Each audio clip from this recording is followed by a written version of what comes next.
جیسا کہ ہم نے پروگرام میں دیکھا، آلریڈی جنگوں میں اے آئی کا استعمال کیا جا رہا ہے، اور اس طرح کیا جا رہا ہے کہ انسانی حقوق کے کارکن اور ایکسپرٹس دونوں اس بارے میں گہری تشویش اور شدید تحفظات کا اظہار کر رہے ہیں۔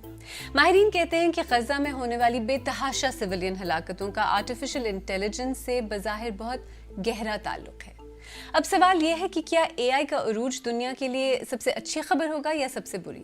اور اس کا جواب کسی اے آئی نے نہیں بلکہ انسان نے خود ہی دینا ہے۔